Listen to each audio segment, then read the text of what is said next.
Hello, my friends. It is Wednesday, February 16th, and here are 10 big stories. We're going to start here with this title here. Steve Rosenberg from the BBC gave us this great title, The Week That Shook the World. And what we're dealing with right now is the fallout of the week that shook the world as the United States and Russian teams were meeting to talk about some kind of negotiation or peace deal or whatever. So the peace deal yesterday, if you weren't paying attention, came out in basically three stages is what the Russians want and what they're talking about. And we don't know what's going to come of this, but first a ceasefire, then elections in Ukraine, and then a signing of a final agreement. So this is everything that Putin wants, right? They want to get a ceasefire in order to cause elections, in order to get rid of Zelensky. I don't think it'll be that easy, but I don't know that they're going to actually do this or conclude with this and then sign a final agreement. But if you sign a final agreement with a puppet that, like, somebody who's more beholden to Putin or more inclined to give Putin what he wants, it would be a very different deal. So this is a non-starter. Here's how you should do it. You do it in three stages. One, arm Ukraine to the teeth with everything that they need. Two, drive the invaders out of the land. And then three, conclude a peace deal which includes reparations for the damage that they caused. That's what you should be doing. Okay, Trump has no plan for peace negotiations. It won't work, says a Danish military strategist, Anders Puck Nielsen. I've never seen a video of his that wasn't very good. Like, he everything he does is awesome. He says it's too early to overreact. So please, I think that's right. Don't overreact. What we just saw here was terrible, but it's just a first stage. It's going the wrong direction, but it doesn't mean that we're actually going to go that direction. He says that that's Trump, has no plan, no actual plan. That's probably correct. No political goals. He leaves out Ukraine. This won't work. I think that this kind of deal is everything that Russia would want. It's a dream, and they're not going to get it. Okay. The U.S. has helped Putin come out of years of political isolation, Zelensky said. And I think that's a very fair statement. Now, I don't know that it's bad to talk. I think having a channel of communication is actually okay, but to a channel of communication, even while you're stiff arming them and saying, no, no, no, this can't stand, that's an appropriate way of doing this. He said, quote, I would like Trump's team to be more truthful. Now, that's pretty harsh words from Zelensky because all this does not have a all of this does not have a positive impact on Ukraine. They are bringing Putin out of isolation, which makes Putin and the Russians very happy. Yesterday, there were signals that they were being treated like victims. This is something new. Yeah, well, that's what Russia tends to do, in my observation. They tend to act like we're the biggest and the best. Oh, but the whole world's against us. Oh, why are they Russophobes? Like they tend to vacillate between those two poles. Okay, now Trump said something really absurd about how Zelensky has only a 4% approval rating. I don't know where he's getting that. It's really bizarre that he would even repeat that. Despite his growing unpopularity at home, Zelensky's approval rating is still far higher than 4% that Trump claimed on Tuesday. This morning's KIIS, that's the Kyiv Institute for something sociology. It's published a poll. It's a very reputable pollster in Ukraine. Published a poll showing 57% trust in me. So if someone wants to replace me right now, it won't work, Zelensky said, adding that the disinformation about 4% comes from Russia, which spread this narrative to the Americans. And yeah, I mean, so I don't know if I'm going to show it. I remember seeing this, but I think it was Andrew Perpetua who said, like, we're just, the problem is that we're listening to bad information. We just have, like, our intelligence community. We just are throttling whatever intelligence needs to get to the president. He's not hearing the right stuff. Maybe I kept that in here. Maybe I didn't. I don't recall if it made it to the cutting room floor. The U.S. gave a total of 67 billion in weapons and 31 billion in budget programs. So Trump's claim that he will return 500 billion in fossil fuels or rare earths or whatever, that's kind of ridiculous. Okay, so that's yeah. Okay. Now, even if you don't like Zelensky, if you're Ukrainian, you stand behind him in the sense of standing behind the unity of Ukraine against the foreign threat. So here we see this quote is what started this reaction. A lot of people in the White House would be surprised to learn that Ukrainians are united not around a specific person who holds the office of president at a specific moment, but around an idea of free, sovereign, independent Ukraine. our allegiance is toward a republic. And so then this gentleman, he's a professor, a political scientist, saying, I didn't vote for Zelensky in 2019, and I've repeatedly criticized his policy since then.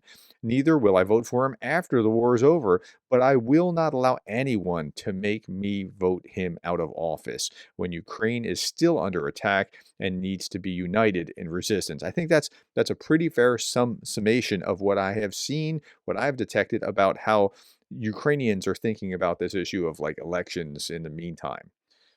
Meanwhile, Zelensky said he started negotiations with European leaders, and I believe they'll be ready to finance Ukraine's armed forces if the U.S. does not. So the headline yesterday was Europe's about to do something amazing.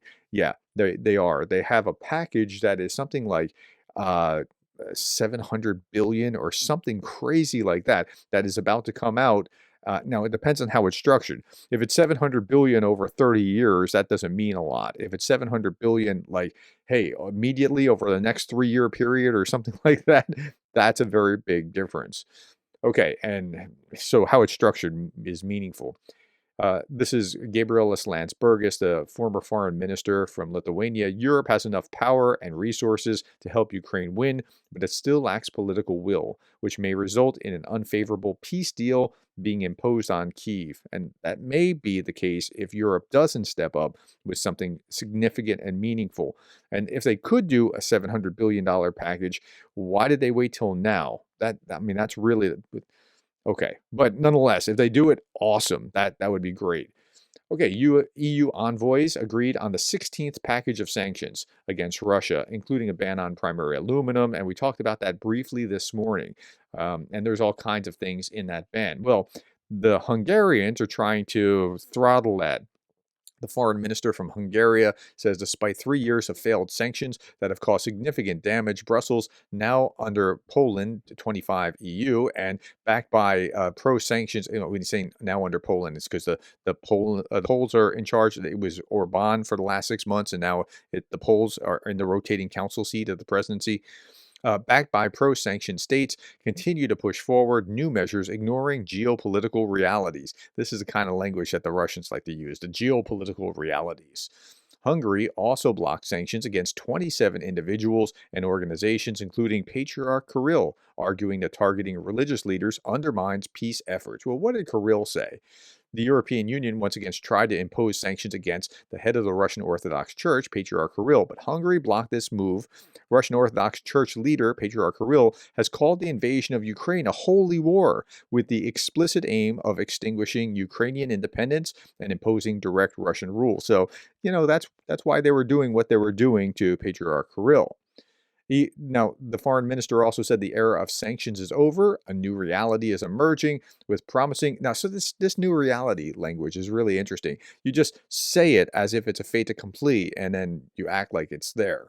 Uh, a new reality is emerging with promising U.S. Russia negotiations. We hope relations will improve to the point where these sanctions can be abandoned altogether, he concluded. Wow, how about that? Okay, so Jay and Key posted this. Hungary is always chooses the wrong side in every war, and then you just put in the chat GPT on which side of the war is Hungary generally on, and it just shows all the places where they got it wrong. So does Hungary have a pattern? Yes, Hungary repeatedly backs the loser. How about that? Okay. So, but that doesn't stop the Russians on their propaganda channels talking about this. We now have a historic chance to finish off the European question so that Europe will never again have such influence and power and be so united. Wow, that's what they're saying on Russian state media. I should just do a separate video on this kind of thing, but this is what they're saying. Okay, meanwhile, Putin cannot be trusted. This is Roger Wicker. Roger Wicker is the chairman of the Armed Services Committee, a Republican who is all in behind on Ukraine on this.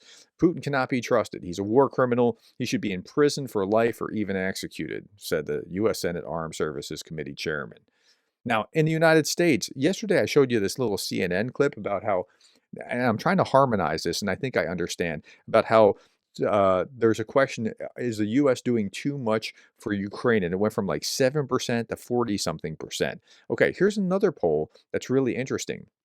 Americans' opinion of Russia hits a post USSR low, with only 8% now having a favorable view, according to a new Gallup poll. So, how do you harmonize those two? So, a constantly expanding 20-year global terror binge tends to have that effect. Okay, so when did the Soviet Union break up? Kind of here in about 1991 or so. And then from there, it kind of started to merge to a center place, and it was there until about, well, what year is this? Looks like 2014, and it drops. And then it stayed at that low, and then 2022, and it drops. Okay, so how do you explain that Americans have a mostly unfavorable view, and they're thinking the U.S. is doing too much for Ukraine? It's because of the kind of sentiment that it's not our war, we shouldn't be involved. It doesn't mean that Russia isn't terrible. In fact, when I drive around, I see Ukrainian flags, Ukrainian stickers, support for Ukraine banners here and there, just in my own community in the United States. And it's not a very like Ukrainian community. Like there's not a lot of Ukrainians around. I've met, I think, one in my in the place that I live. I've met, I think, one Ukrainian. I might have met two. I mean, like right around here locally. So, but you don't see Russian anything. No Russian flag, no Russian support. I wish Vladimir Putin would do awesome or what, nothing like that. So I think that is how you explain this. Okay, as far as making negotiations work, Michael McFall says, so far I've seen zero evidence that Putin is willing to give 1 inch in order to negotiate a peace deal. All I see instead are ideas floated by the U.S. of concessions that Ukraine, NATO, and the U.S. are supposed to make. That's really odd. It's scary. No, now I've heard Republicans say, well, Trump's just trying to see if Putin's serious, kind of, trick him into negotiations, hopefully, but I don't know that I see the evidence of that, and we just have to go on evidence. Okay, breaking. In Riyadh, Kremlin rep Kirill Dmitriev said Russia expects the return of U.S. oil companies and joint projects in the Arctic. What this means is that Russia needs sanctions lifted in order to restart a $500 billion deal with ExxonMobil or some equivalent. So maybe the Russians are trying to draw the U.S. in by saying, hey, we can make these deals once you lift these sanctions.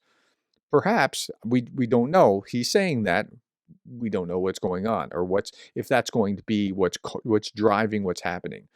Okay, Russia's Sputnik continues its attempts to convince African audiences that all countries on Putin's target list just happen to be crawling with neo-Nazis. So here's Sputnik Africa.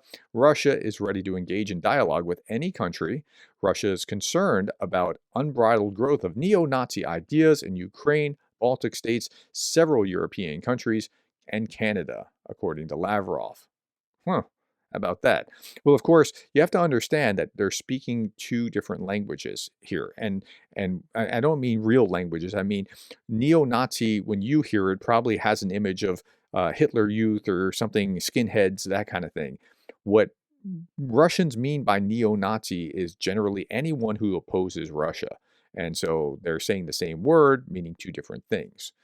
Okay, finally, my friend Darth Putin says peace talks in Saudi Arabia focused on ensuring that Ukraine will not defend itself when we attack it again. That's this guy's got just such a way with words. This parody site, he's on point. I think that's about what it amounts to. All right, my friends, that's all that I have. Thank you for your time. Thank you for the likes, the shares, and the subscribes, and thank you for being the kind of person that cares about Ukraine.